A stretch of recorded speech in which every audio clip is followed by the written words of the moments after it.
దీపావళి వెళ్ళిపోయింది, తపాసులు చల్లబడిపోయాయి. హాయ్ అండి, welcome to షోగాడు.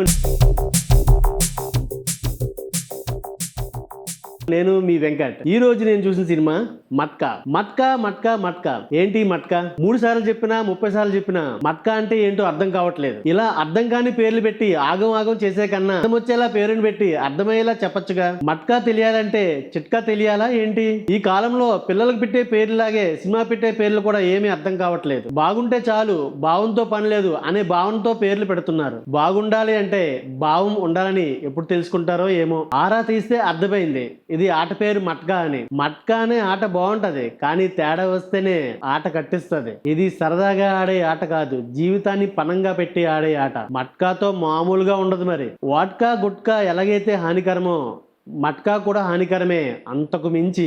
అలా చెప్పుకుంటూ పోతే వ్యసనం ఏదైనా హానికరమే. తాగే వాట్కా అయినా, తినే గుట్కా అయినా, ఆడే మట్కా అయినా ఒక్కసారి అలవాటు పడితే కిక్కెక్కుతుంది, ఇక ఆపేద్దాం అనుకుంటే పిచ్చెక్కుతుంది. అలా ఉంటది వాటితో. ఈ సినిమా అంతా ఈ మట్కా అనే ఆట చుట్టూ తిరుగుతుంది. ఇది ఒక పీరియడ్ మూవీ. 1958 నుండి 1982 మధ్య కాలంలో జరిగే జర్నీ. మరి ప్లాట్ లోకి వెళ్ళిపోతే, ఎక్కడి నుండో వలస వచ్చిన ఒక సాధారణ వ్యక్తి కూలీగా వైజాగ్ లో నివాసం ఉంటాడు. అలా నివాసం ఉంటూ నిలదొక్కుకొని మట్కా అనే ఆటను ఆరంభిస్తాడు. అలా ఆరంభించిన ఆటను అన్ని ప్రాంతాలకు ఎలా విస్తరింపజేశాడు, విస్తరించిన ఆటను బేస్ చేసుకొని అంతేలంతేలుగా ఎలా ఎదిగాడు, ఎదిగే క్రమంలో ఎలాంటి సమస్యలు ఎదుర్కొన్నాడు, చివరికి ఏం జరిగింది అనేది ఈ సినిమా. ఈ సినిమా అంతా మన వైజాగ్ నేపథ్యంలోనే సాగింది. పూర్ణ మార్కెట్, వాల్తేరు, అల్లిపురం, గాజువాక, ఇలా ప్రతిరోజు బస్ కండక్టర్ నోటి వెంట వినే పేర్లన్నీ ఈ సినిమాలో వినబడతాయి. వైజాగ్ నేపథ్యంలో సాగే సినిమా అయినప్పటికీ కొన్ని సీన్లు మాత్రమే వైజాగ్ లో షూట్ చేశారు. మిగతా వైజాగ్ సీన్స్ అన్ని కూడా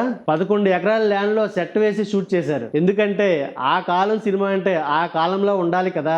ఈ సినిమాలో నాకు బాగా నచ్చింది ఏంటంటే 1970s అనేసరికి ఉత్తరం తప్ప మరే ఇతర కమ్యూనికేషన్స్ సరిగ్గా లేని రోజుల్లో ఈ మట్కా అనే ఆటతో దేశంలో అన్ని మారుమూల ప్రాంతాలకు ఒకేసారి ఎలా కమ్యూనికేట్ చేశారన్నది నాకు బాగా నచ్చింది. మట్కాలో ఈ చిట్కా నచ్చింది. ఈ సినిమా కొంచెం డిఫరెంట్ గానే ఉంది. ఈ సినిమా టైటిల్ లాగే. డైరెక్టర్ కరుణ్ కుమార్ సినిమాలంటే ఇలానే ఉంటాయి అనుకుంటా. ఆయన డైరెక్ట్ చేసిన పలాస, శ్రీదేవి సోడా సెంటర్ సినిమాల లాగా హీరో వరుణ్ తేజ్ కి ఛానల్ కి తన టాలెంట్ నిరూపించుకునే అవకాశం వచ్చింది. అలాగే నిరూపించుకున్నారని కూడా చెప్పొచ్చు. ఇంతకు ముందు సినిమాలతో పోలిస్తే అంతకు మించిన పెర్ఫార్మెన్స్ తో, డిఫరెంట్ గెటప్స్, డిఫరెన్స్ వేరియేషన్ తో పాటు డైలాగ్స్ లో కూడా డిఫరెన్స్ వేరియేషన్ చూపిస్తూ కొన్ని సీన్స్ లో అటు ఇటుగా స్లిమ్ గా ఉన్న నాగబాబు గారిలా కనిపించారు. హీరోయిన్ మీనాక్షి చౌదరి లక్కీ భాస్కర్ తో మంచి హిట్ అందుకొని మళ్ళీ ఇప్పుడు మరో లక్కని పరీక్షించుకోవడానికి మన ముందుకు వచ్చింది. ప్రతి మగాడి విజయం వెనక ఒక ఆడది ఉంటది అంటారు కదా, ఆవిడే ఈవిడ. వరుణ్ తేజ్ వెనకాలే ఉంటూ తేడా వచ్చినప్పుడల్లా తాట తీయాలని చూస్తూ ఉంటది. ఈ సినిమాలో హీరోయిన్ సలోని,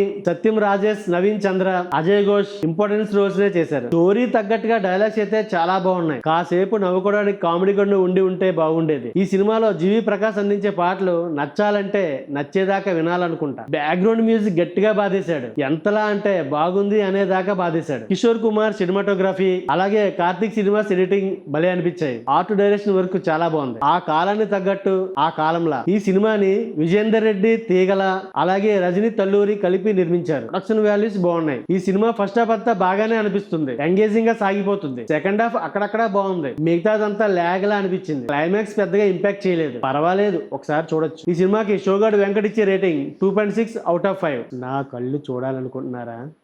అయితే ఈ సబ్స్క్రైబర్స్ సరిపోవండి, ఇంకా సబ్స్క్రైబర్స్ రావాలి. సబ్స్క్రైబ్ చేయండి, ఎంకరేజ్ చేయండి. Please subscribe. Thank you.